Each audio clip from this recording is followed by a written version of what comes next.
menggunakan metode pengembangan agile dengan pendekatan Scrum. Baik, sebelum masuk lebih dalam ke perancangan aplikasinya, di sini saya akan menjelaskan sedikit mengenai latar belakang kenapa saya mengambil judul tersebut. Jadi, Indonesia ini merupakan salah satu negara penyumbang sampah terbesar di dunia. Nah, Indonesia ini menghadapi peningkatan volume sampah yang memicu pencemaran lingkungan. Nah, dari pencemaran lingkungan yang ada, sampah-sampah yang ada, itu masih belum ditemukan banyak sekali masyarakat yang belum mengerti cara mengolahnya itu seperti apa. Nah, rendahnya edukasi masyarakat ini menjadi sebuah PR lah buat kita semua.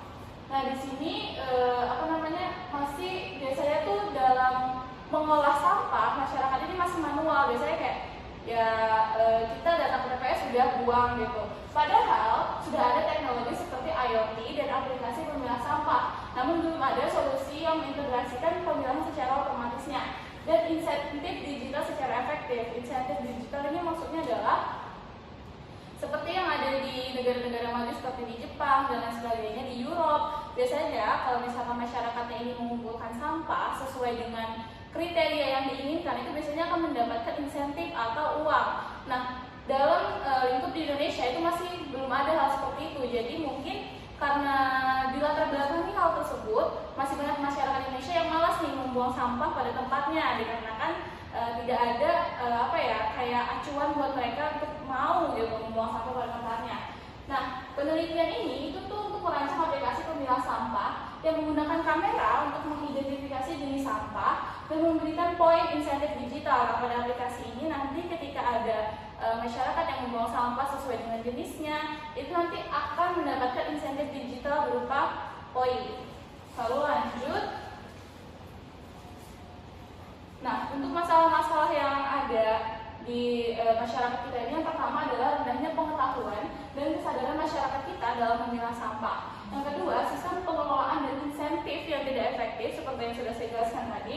Yang ketiga itu keterbatasan fasilitas dan sistem dari pengelolaan sampah itu sendiri. Nah, baik, untuk tujuannya sendiri, pastinya penelitian ini itu bertujuan untuk membuat aplikasi pemilah sampah yang berbasis kamera yang dapat mengenali jenis-jenis sampah secara otomatis dan memberikan insentif digital kepada penggunanya. Jadi aplikasi ini diharapkan kepada masyarakat ini untuk bisa lebih menyadarkan bahwasanya sampah-sampah ini bisa dikelola dan bisa menghasilkan cuan gitu. Terus juga memberikan edukasi serta mendorong partisipasi masyarakat dalam mendaur ulang sampah-sampah secara berkelanjutan. Lalu lanjut ke metode penelitian. Nah, untuk metode penelitian ini kami menggunakan fishbone dulu, lalu kita merancang alurnya melalui flowchart. Terus metode pengembangan aplikasinya itu menggunakan metode agile dengan pendekatan Scrum. Jadi setiap fiturnya ini akan diuji sesuai dengan kepuasan para konsumen atau pengguna dari aplikasi. Nah, itu dilakukan dan dikembangkan secara bertahap. Kenapa melakukan pendekatan agile dengan sistem Scrum? Ini itu memastikan bahwa aplikasi ini bisa dipakai secara fleksibel, responsif, dan sesuai dengan kebutuhan para penggunanya. Nah, lalu lanjut, di sini ada fishbone. Fishbone ini untuk lebih menggambarkan lagi kenapa kami mengambil si aplikasi ini dan inilah masalah-masalah utamanya. Sebenarnya ada 6, mulai dari orang, metode, mesin, material, kebijakan, dan lingkungan. Tapi di sini saya meng-highlight ada 2 masalah saja yang mungkin akan saya jelaskan sedikit. Nah, untuk masalah pertama itu adalah dari orangnya, dari masyarakatnya. Kenapa? Karena rendahnya kesadaran masyarakat yang masih membuang sampah sembarangan. Nggak jauh dari kehidupan kita, mungkin dari tetangga sebelah kita, teman-teman kita di kampus, itu masih banyak banget yang membuang sampah tuh kayak ya udah buang aja. Karena dari segi kebijakan sendiri pun itu tidak ada sanksi yang berat gitu bagi pelanggar si pembuang sampah sembarangan ini. Dan juga ketika membuang sampah dengan benar itu pun nggak ada namanya kayak tracker lah, kayak record reward buat yang membuang sampah pada tempatnya. Lalu tadi menyinggung masalah kebijakan. Nah, di sini untuk masalah yang kedua yang saya highlight itu adalah kebijakan yang masih lemah. Dari yang sudah saya jelaskan tadi, bahwasanya ketika ada orang-orang yang masih membuang sampah sembarangan, itu tuh nggak ada kayak hukum-hukum yang menjerat atau membuat jerah si pelaku ini. Makanya kayak masih banyak yang menyepelekan. Nah, Makanya itulah masalah utamanya yang dibahas di Fishbone ini. Sebenarnya banyak, ada dari metodenya, lingkungannya, mesinnya, dan lain sebagainya. Nah, lalu lanjut ke flowchart. Di sini saya ada 4 menu. Ya, yang pertama itu menu TPS terdekat. Jadi ketika menu aplikasi ini dibuka, ada salah satu menu yang bisa menampilkan TPS terdekat gitu. Jadi masyarakat ini bisa nih mengakses dari lingkungan mereka, di mana aja mereka bisa buang sampah dan jam-jam berapa aja sih TPS ini buka. Lalu yang kedua ada tracking sampah. Nah, ini kayak menampilkan statistik para penggunanya gitu.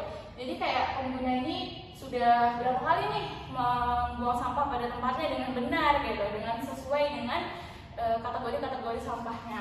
Baru yang ketiga ini pengambilan sampah. Jadi kayak bisalah si pengguna ini menelpon petugas untuk bisa mengambil sampah ke rumahnya gitu. Untuk menu ketiga ini akan kayak ada biaya lah buat si pemanggilan petugasnya. Terus yang terakhir scanning sampah. Jadi sebenarnya ini adalah salah satu fitur utama yang dimana pengguna ini bisa membuka kameranya masing-masing untuk men-scan apakah sampah ini termasuk organik, anorganik, atau B3. Nah, biasanya kan masyarakat yang masih awam itu masih susah nih ngebedain sampah rumah tangga yang ada itu anorganik, organik, atau B3 gitu kan. Nah, di sini nih bisa nih di menu keempat ini. Nah, lalu lanjut di sini analisis flowchart. Jadi ya sudah saya jelaskan tadi bahwasanya aplikasi ini punya 4 menu, 4 alur gitu kan, 4 menu utama, yaitu seperti TPS terdekat, yang ini membantu pengguna menemukan lokasi pembuangan sampah yang paling dekat dan mengecek apakah TPS tersebut penuh atau tidak gitu. Terus yang kedua, tracking sampah, statistik sampah pengguna serta memberikan poin jika pengguna ini jika pengguna berlangganan layak penjemputan juga melakukan pemilahan dengan benar. Jadi kayak kalau misalkan pengguna nih hari ini udah buang sampah dengan benar, itu akan dapat poin, dan poin itu bisa ditukar dengan insentif digital. Lalu setelahnya seperti yang sudah saya jelaskan tadi. Jadi kesimpulannya, rancangan aplikasi ini dibuat karena rendahnya kesadaran masyarakat di Indonesia yang masih belum mengetahui bagaimana caranya memilih sampah-sampah yang ada. Padahal sampah-sampah yang ada itu juga bernilai uang gitu. Kalau misalkan kita bisa mengelolanya dan memilahnya dengan baik dan benar. Terus di dalamnya juga ada flowchart dan Fishbone yang dimana ini akan menggambarkan alur fitur dari aplikasi dan juga menganalisis lah kenapa sih kita butuh merancang aplikasi ini. Terus juga metode Agile Scrum ini merupakan salah satu metode yang menurut saya sangat bagus untuk saat kita merancang sebuah aplikasi. Kenapa? Karena ini dianalisis secara bertahap gitu. Apakah masyarakat ini bisa menggunakan aplikasi ini? Apakah aplikasi ini fleksibel gitu digunakan oleh masyarakat? Pokoknya secara keseluruhan kombinasi analisis masalah, flowchart dan sebagainya itu sesuai dengan apa yang dibutuhkan oleh masyarakat sekarang gitu. Jadi sangat bagus lah rancangan aplikasi ini dibuat supaya bisa sesuai gitu, karena tujuannya juga menurut saya sangat sesuai dengan keadaan masyarakat kita sekarang. Oke, jadi sekian presentasi dari saya. Semoga apa yang saya sampaikan menyampaikan kita semua. Kurang lebih mohon maaf apabila ada kata-kata saya yang kurang dan tidak berkenan di hati para pendengar sekalian.